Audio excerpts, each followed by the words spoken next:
നമസ്കാരം.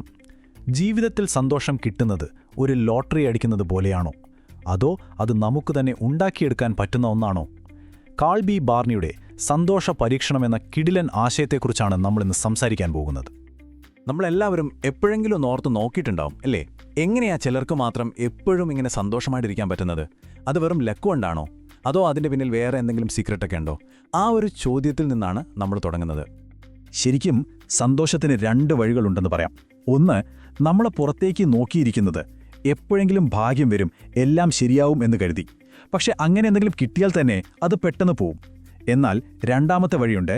അത് നമ്മളൊരു ചെടി നടുന്നതുപോലെയാണ്, ക്ഷമയോടെ നമ്മുടെ ഉള്ളിൽ തന്നെ സന്തോഷത്തെ വളർത്തിയെടുക്കുന്നത്.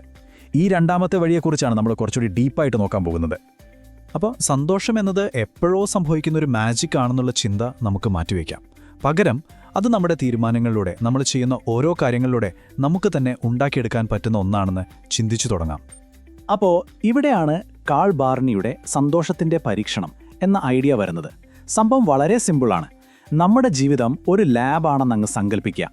ഇപ്പോൾ നമുക്കിഷ്ടപ്പെട്ട ഫുഡ് ഏതാണെന്നറിയാൻ നമ്മൾ പലതും ടേസ്റ്റ് ചെയ്ത് നോക്കില്ലേ? അതുപോലെ നമുക്ക് ശരിക്കും സന്തോഷം തരുന്നത് എന്തൊക്കെയാണെന്ന് സ്വയം പരീക്ഷിച്ച് ടെസ്റ്റ് ചെയ്ത് കണ്ടുപിടിക്കുന്നൊരു പരിപാടിയാണിത്.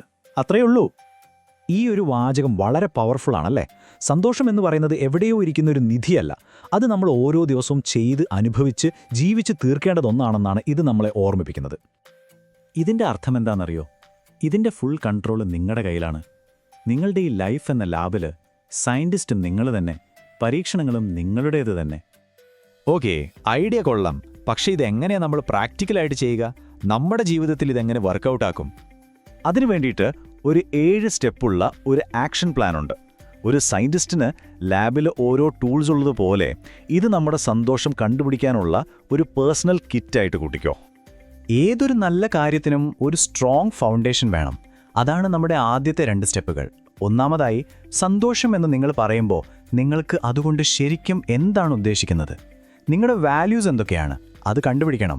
എന്നിട്ട് നിങ്ങൾ ചെയ്യുന്ന ഓരോ കാര്യവും, എടുക്കുന്ന ഓരോ തീരുമാനവും ഈ വാല്യൂസുമായിട്ട് ചേരുന്നുണ്ടെന്ന് നോക്കണം. ഈ ബേസ് ശരിയല്ലെങ്കിൽ നമ്മുടെ പരീക്ഷണങ്ങളൊക്കെ വെറുതെയാകും. ഫൗണ്ടേഷൻ സെറ്റായാൽ പിന്നെ എല്ലാ ദിവസവും ചെറിയ ചെറിയ എക്സ്പെരിമെൻറ്റ്സ് തുടങ്ങാം. ചിലപ്പോൾ അതൊരു പുതിയ ഹോബി പരീക്ഷിക്കുന്നതാവാം, അല്ലെങ്കിൽ രാവിലെ എഴുന്നേറ്റ് നടക്കാൻ പോകുന്നതാവാം. വ്യായാമം പോലുള്ള നല്ല ശീലങ്ങൾ ഒരു റൂട്ടീനാക്കി മാറ്റുക. കൂട്ടത്തിൽ മറ്റുള്ളവരോടൊരു താങ്ക്സ് പറയുന്നതും ചെറിയ സഹായങ്ങൾ ചെയ്യുന്നതും നിങ്ങളുടെ സന്തോഷത്തെ എങ്ങനെയാണ് ബാധിക്കുന്നതെന്ന് ശ്രദ്ധിക്കുക. ഇതൊക്കെ നിങ്ങളുടെ പരീക്ഷണത്തിലെ വിലപ്പെട്ട ഡാറ്റയാണ്. ഇനി അവസാനത്തെയും ഏറ്റവും പ്രധാനപ്പെട്ടതുമായ ഒരു കാര്യം, അതാണ് നമ്മുടെ മൈൻഡ് സെറ്റ്. ഇടയ്ക്ക് നമുക്ക് തോന്നില്ലേ, അയ്യോ എന്നെക്കൊണ്ട് ഒന്നിനും കൊള്ളില്ല എന്നൊക്കെ. ആ ഒരു ചിന്ത വരുമ്പോൾ അതിനെ വെറുതെ വിടരുത്. ഒന്ന് പിടിച്ചു നിർത്തിയിട്ട് ചോദിക്കണം, ഇതിന് വല്ല തെളിവുണ്ടോ എന്ന്.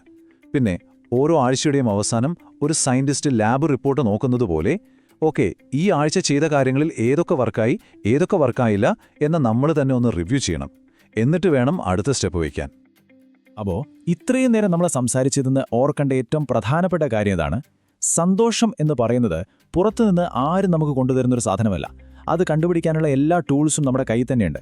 ഇനി വേണ്ടത് ഒരൊറ്റ കാര്യമാണ്, ആ പരീക്ഷണശാലയിലേക്ക് ധൈര്യമായിട്ട് ഒന്ന് ഇറങ്ങിച്ചെല്ലുക. ഒന്നുകൂടി ഓർമ്മിപ്പിക്കുകയാണ്, നിങ്ങളുടെ ജീവിതത്തെക്കുറിച്ച് നിങ്ങളെക്കാൾ നന്നായിട്ട് വേറെ ആർക്കും അറിയില്ല. അതുകൊണ്ട് നിങ്ങളുടെ സന്തോഷത്തിൻ്റെ കാര്യത്തിൽ നിങ്ങളാണ് ബെസ്റ്റ് സയൻറ്റിസ്റ്റ്. നിങ്ങളുടെ ജീവിതമാണ് നിങ്ങളുടെ ലാബ്. ധൈര്യമായിട്ട് മുന്നോട്ട് പോകുക. അപ്പോൾ ഈ ഒരു വിശകലനം നമുക്കിവ നിർത്തുമ്പോൾ ഈ ഒരു ചോദ്യം ഞാൻ നിങ്ങൾക്ക് വിട്ടുതരികയാണ്. സന്തോഷം കണ്ടെത്താനുള്ള നിങ്ങളുടെ യാത്രയിൽ നാളെ നിങ്ങൾ ചെയ്യാൻ പോകുന്ന ആ ആദ്യത്തെ കുഞ്ഞു പരീക്ഷണം എന്തായിരിക്കും? ഒന്ന് ആലോചിച്ച് നോക്കൂ. എന്നിട്ട് ചെയ്തു തുടങ്ങൂ.